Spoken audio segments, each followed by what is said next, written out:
What was it that clicked, something, an experience, a moment that said, this is the way it's got to be, and I just got to cross that bridge? Remember I told you earlier I had that pit in my stomach when I got foreclosed on. I got a mentor, and the mentor helped me really kind of scale my business. What would the wife say about this grandiose plan to move? At first, she was a little indifferent about it. But truthfully, we flew down a few months later, started looking at properties, and we were here for no more than a day, and she's like, we need to live here. Welcome, everyone, to another episode of Investor Deli Podcast. I'm your host, Mando Hernandez, Manifesting Mando on IG. Please like and subscribe for this episode and this podcast if you support it. I got a special guest for you guys today, Dan Ahlborne. Dan, thank you for coming on. I appreciate you.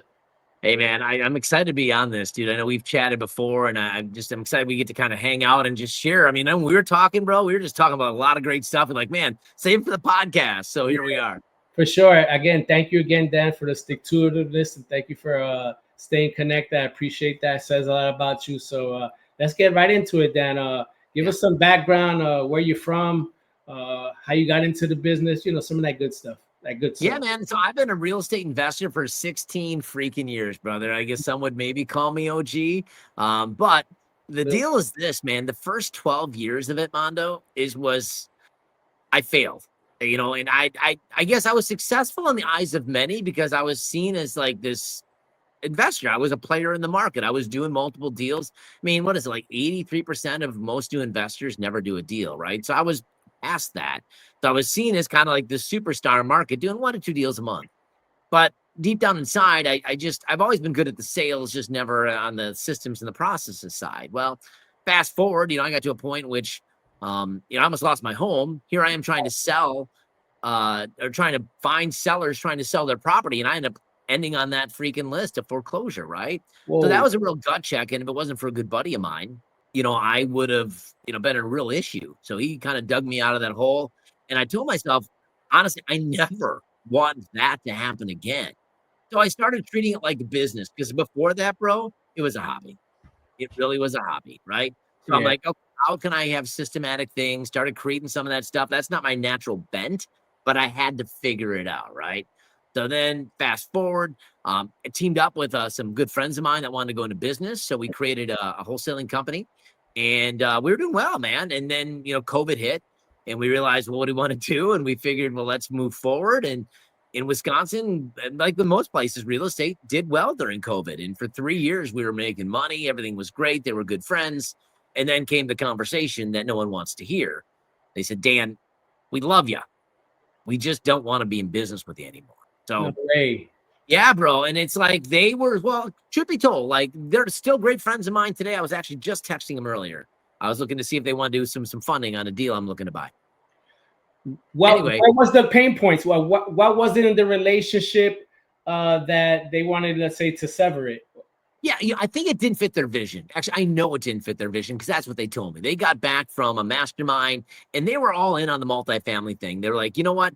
We need to put our time and energy in that space. We feel that this is a distraction. And as much as they enjoy working with me, whenever I go back to Wisconsin, we always get together. We have a great afternoon together. We hang out, we laugh.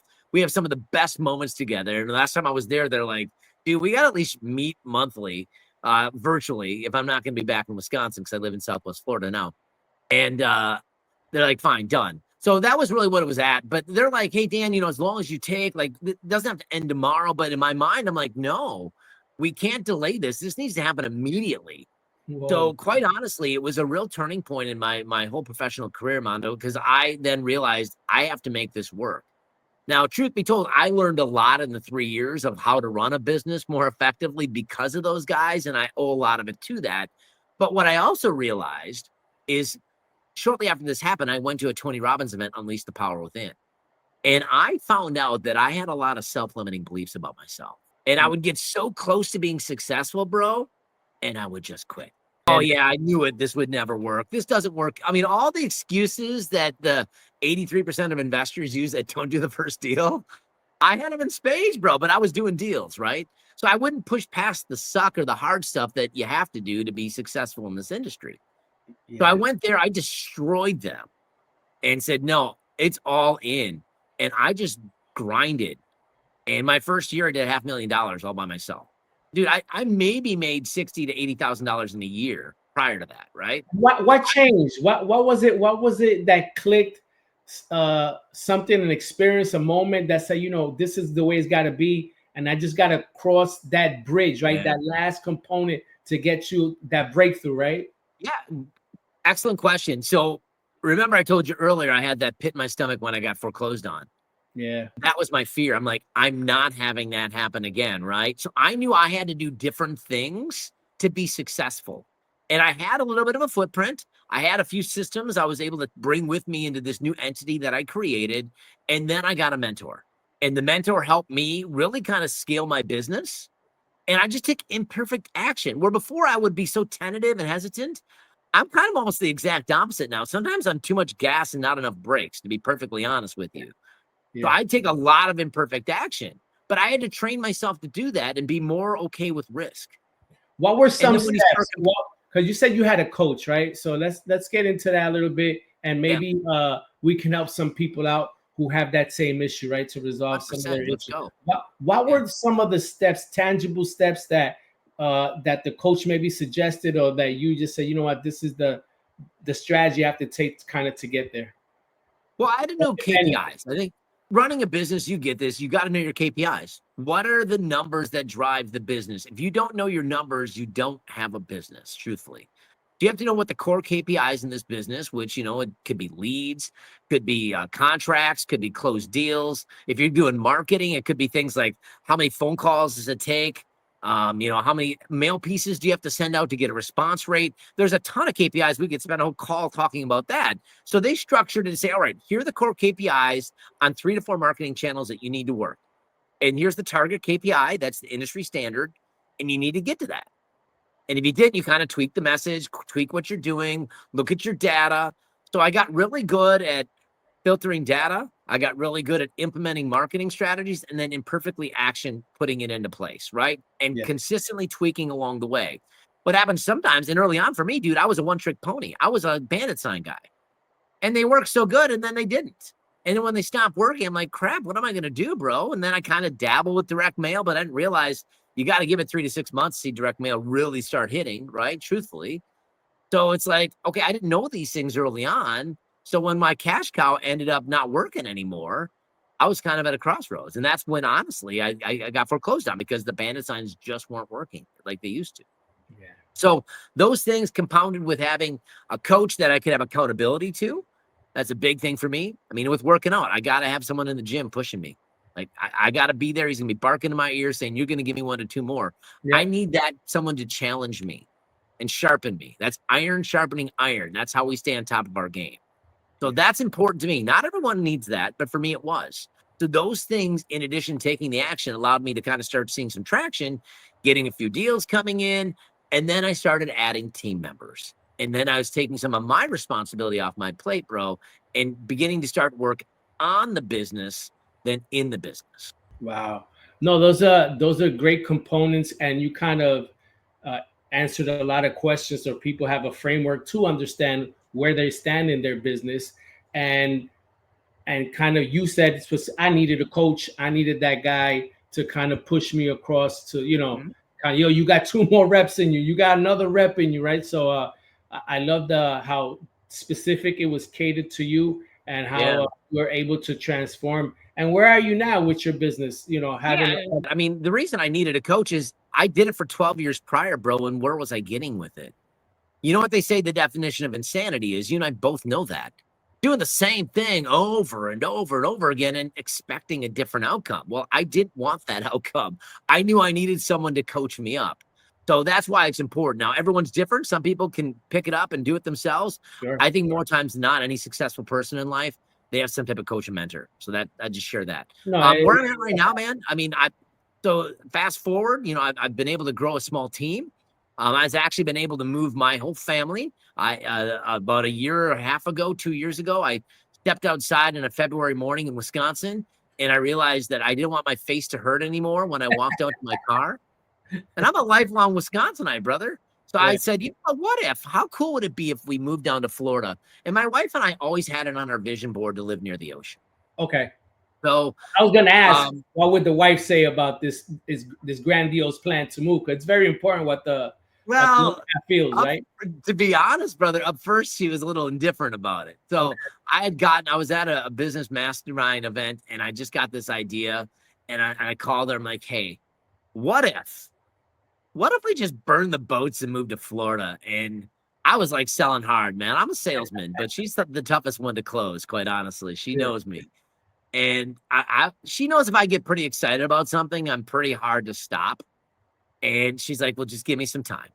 Her biggest thing was all of our family's still back in Wisconsin. Our kids are all adults, but they live back there, and we're very close to them, right? So that was the toughest thing. But truthfully, we flew down a few months later, started looking at properties, and we were here for no more than a day. And she's like, we need to live here.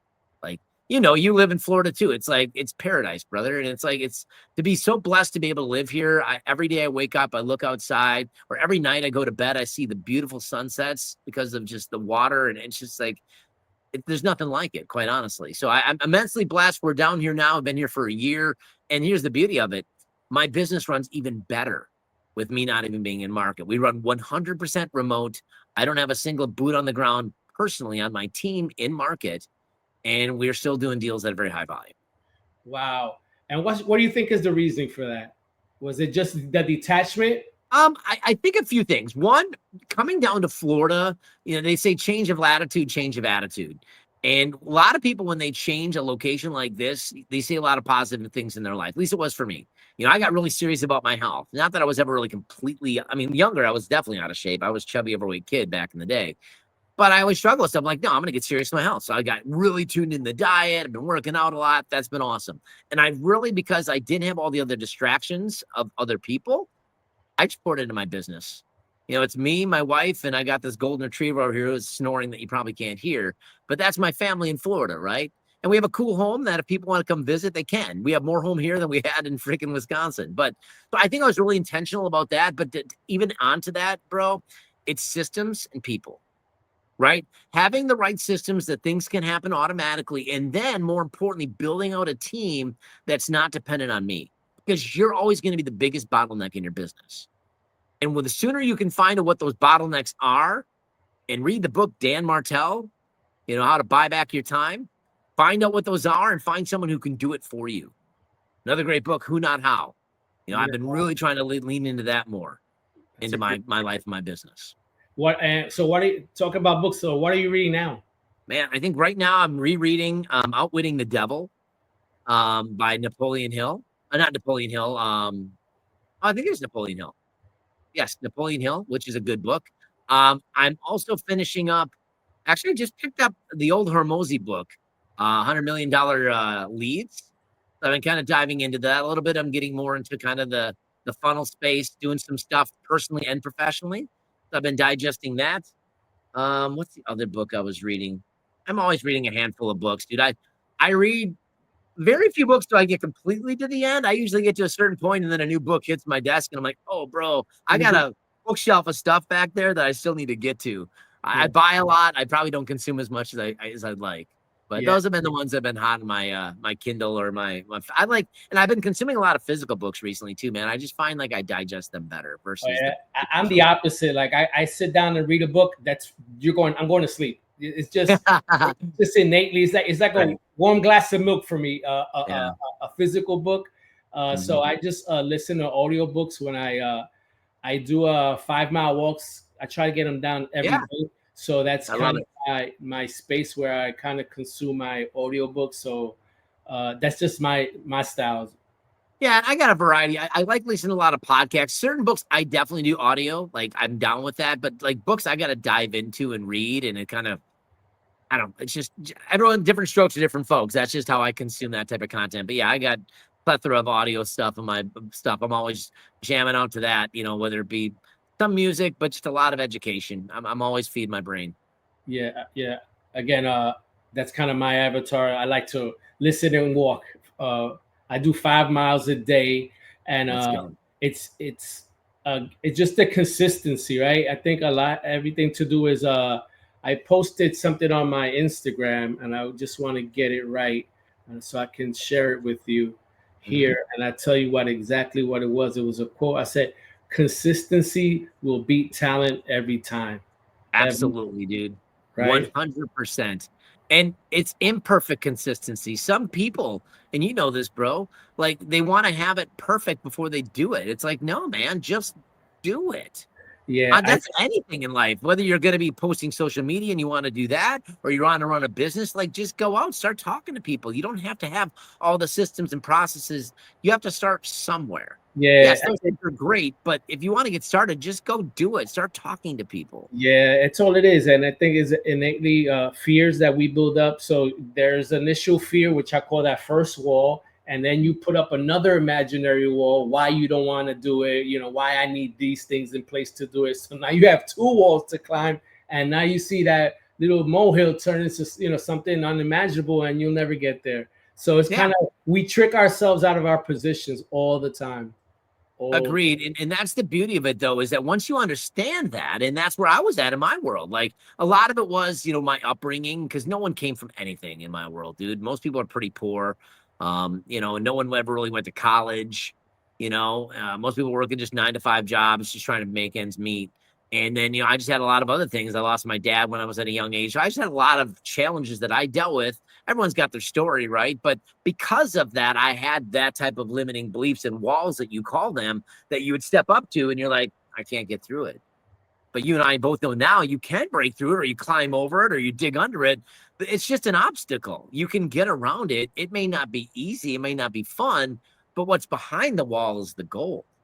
Yeah, absolutely. Yeah, it's those action steps. It's so vital psychologically to cross them barriers for people who struggle. That 95% of people struggle in that space, and it's just doing the work. Literally, right? Is you have to figure out your own riddle, I say, and it's unfortunate. I think what's also powerful too, bro, is like surround yourself with other people doing it.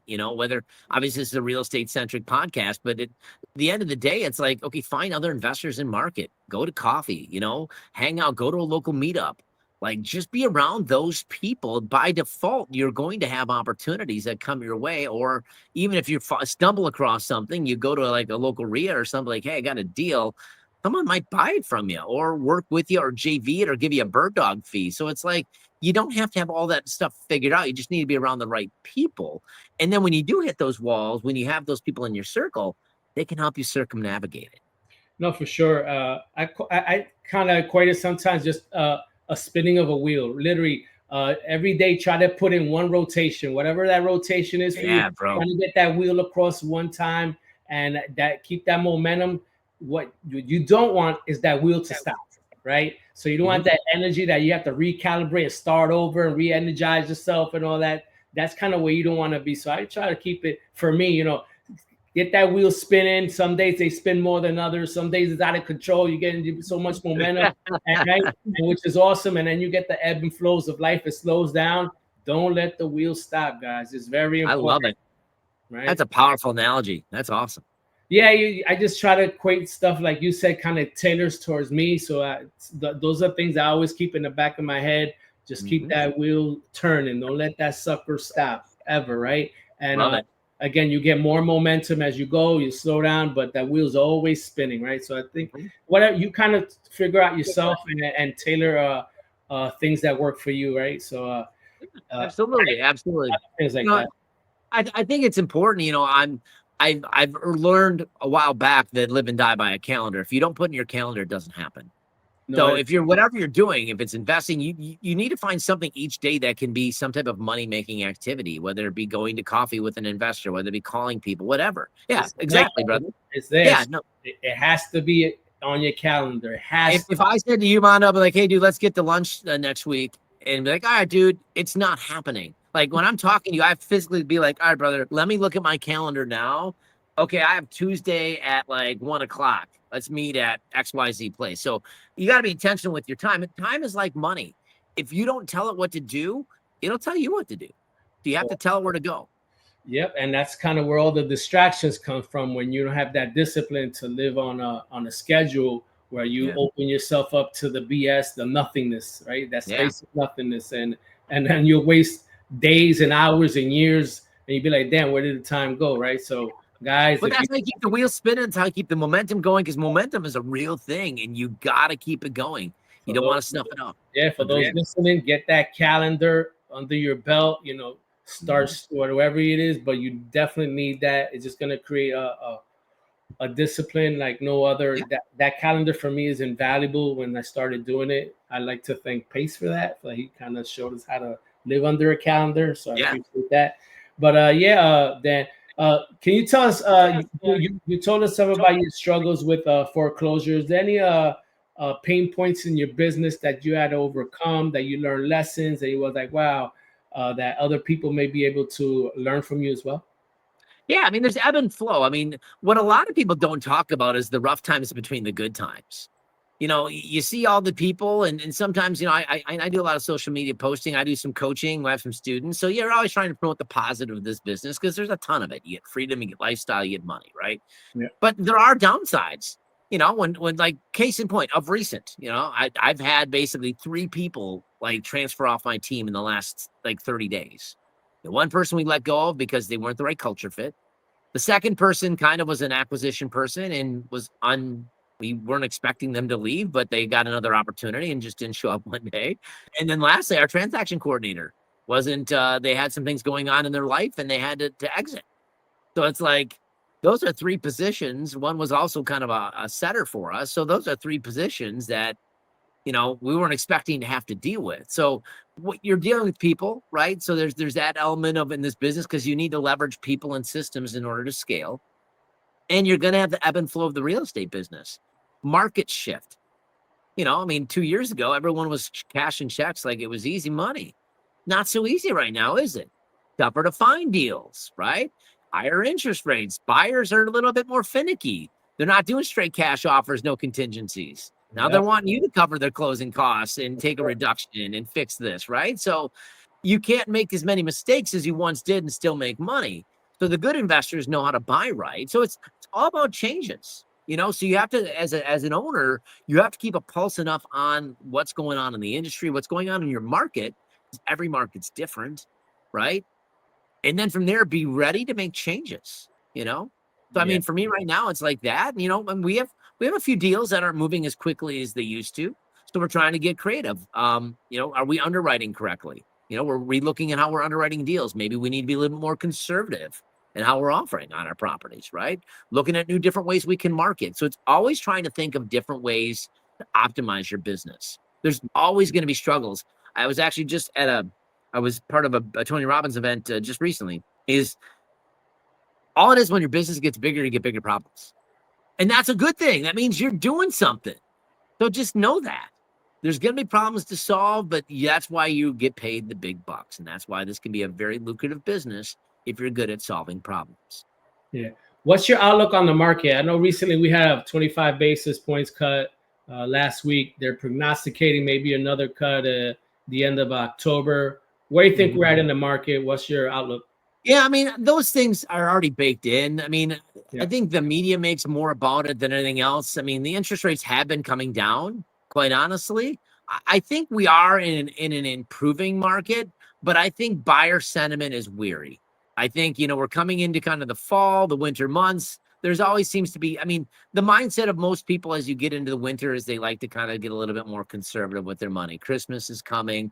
You're not going to be making a lot of changes, moves, stuff like that. Specifically in Wisconsin, where I do most of my investing, oddly enough, like that end of third quarter, fourth quarter, some of the hotter months of the year for us is because people waited till spring. They tried the summer market, seeing if someone was going to sell. Now it hasn't. Now that first snowfall hits and they realize, oh crap, I got to winterize the house so the pipes don't freeze, because that's a real thing in Wisconsin. Yeah. I got to now move the snow or I'm going to be fined for it. So there's a lot of things that you have to take care of that maybe in other climates aren't as big of a deal. And people don't want to deal with that stuff because now you have to pay to heat the house. Yeah. And you got to pay to do this other stuff. So it becomes an issue. So a lot of people get motivated. Taxes are due the end of the year. So sometimes end of year is always a good from an investment standpoint. But I think from a home buying standpoint, it's yet to be seen. I think obviously we do need to reduce rates, but I don't think it's going to be, it's one of those things you'll see when it happens. They said we'll get maybe 2 more before the end of the year. We'll see. But like I said, the true interest rates outside of the bond market or the Fed, that stuff's already kind of taken into account. So you won't, just because that happened last week doesn't mean they can have this huge drop in rates. A lot of people use that as a clever marketing ploy to say, hey, come now, rates are dropping, but the rates have been dropping. So we'll see. I just think, my personal opinion, and I'm curious to get your thoughts, is I just think the buyer market's just still it's definitely a buyer's market. Absolutely. It's just, they're very cautious, very cautious. Yeah, and real estate is so massive. It's such a slow churning monster. Uh, you're very right, kind of on the sentiments of what's going on in the market. A lot of money's on the sidelines, and again, I think it's going to be like this for a bit. I agree. I just don't see no drastic changes in the market per se. That's why I like to buy creatively, or off market, sub two or seller finance, where kind of the market really doesn't affect what I do. But Right. that's kind of just my outlook. But yeah, you always want to be an optimist, right? Definitely, you always want to, as an investor, you always want the brighter side, but you have to be super conservative in kind of the space that we're in. You said something very important. You always want to buy right, regardless of what you do. You have to buy right. Nothing happens if you don't buy right. Right. It all starts. Absolutely. I think that's the crux of a deal. You have to buy it where it makes sense, for sure. No, absolutely. And as the market changes, different strategies are more viable. Like right now, sub two is hot. I mean, because there is people sitting on all these equity and these low interest rates. Why wouldn't you want to tap into that and get creative with that? There's No, immense opportunities for that. no, You know, absolutely. probably 2-3 years ago, it wasn't as in vogue, right? Because people could just put anything on the market and sell for over asking. Oh, for Right sure. now, it's like stuff's not moving so fast and they need to sell a home. You can get creative like that. Now you solve a problem and you have an opportunity to make some money. So Yeah, it's a great. absolutely. And the co-living model is taking off. Just single families don't pencil in as a long-term rental. So people, Right. like you said, are adjusting and pivoting and just renting by the rule model. It just kind of makes more sense Yes. in that asset class. So yeah, you have to be adaptable and pliable to be able That's right. to meet the demands of the market. But yeah, Love it. yeah, let's get into what I call the makings of a hero, right? This Yeah. is where we have fun and we kind of vision cast, and we imagine where we want to be our business to be, or where you want it to be in the next 3 to 5 years, and how you're going to get there. Can you share and expound on some of your vision? Yeah, brother. I mean, I think one of the big things for me is I have always enjoyed teaching and education. I used to be in inside sales back in the day, B2B, and I was pretty good. There's always the thrill of landing the sale. Even in this business, there's that, yeah, I got a contract, and when it closes, nice getting the check. And then I got into leadership in that same business. This was years ago. And I was curious, like, how am I going to get, because it's kind of a rush, it's a thrill, right? It's excitement. Like, how do you get that same feeling? And then when I mentored someone through that, and then they closed the deal, it was way more rewarding than me doing it myself. And the bug kind of bit me. So ever since then, I've really enjoyed teaching, education. So the big thing for me is I'm going to continue to grow and scale my real estate business. We're in the process of doing that right now. Probably adding a few other team members, looking to maybe hit some different markets. We're just statewide now in Wisconsin, but we'll see where that goes. But I really want to get into more helping people, because of what I went through and the challenges that I did. I even wrote a freaking book about it, the beginning part of this year, that I haven't really published out anywhere. I've given away a few copies, called Flipping My Identity. I feel like I can help people in that same space, because the biggest thing that limits people in being successful is mindset, Yep. right? So if I can help people see themselves for who they really want to be and help them destroy those limiting mindsets, really the world's an oyster. They can use real estate. I can teach that too, which is kind of what I'm doing now. I'm teaching real estate and mindset, but it can be successful in anything in life once you get past those walls that you call them, Mando. So that's where I would like to go. I want to be able to speak to more people. I want to teach. I'd love to I love getting on stage and just pouring into people and educating that way. So I think for me, that's where I'm going to be going more myself personally, kind of branding myself out there to just help people and empower people to be the better version of themselves. And right now, using real estate as the vehicle to get there. So that's really the nuts and bolts of this. I mean, I think I could easily get my business to a $2 to $3 million real estate business in probably the next 2 to 3 years. We're not too far off from that. It's that jump from 1 to 2. That's probably the biggest jump. We'll be over $1 million this year.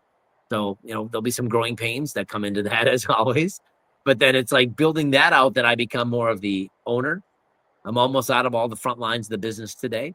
And that's the goal by end of year, to have that all buttoned up, and then spend, my resource time on building out my teaching and education business. That's awesome. Dan, where can people reach you if they want to connect with you? Where can they find the book if they want a copy of the book? Yeah, actually, I got a free book. This people wanted. If they want to check me out on Instagram, it's Dan Ahlborne, Ahlborn, just as you see it on the screen. It's just right there. You can follow me on Instagram. If you send me a DM, I'll get you the free ebook. It's basically 5 ways and how you can really grow and scale your business and shift your mindset. So it's called Flip Your Future is the ebook, and it's free. I also have a free Facebook community. So if you DM me, I'll get you in on that. We have a lot of like-minded people like Mando and myself that are in it, that are sharing ideas, and it's growing quickly. But yeah, you can find me on Instagram, Facebook, same handle. On TikTok as well at House Buyer Dan. So that's the best way to connect with me. And if you want to learn more about what I'm doing, that's where we can talk more. Dan, thank you for hopping on the podcast. We appreciate you. Again, like and subscribe and support the pod. Dan, again, thank you for showing up and showing out. Thank you, my brother. Hey man, always, anytime, brother. You hit me up. We'll do it For sure. Thank you again. Take care. all right, later, man. Thank you.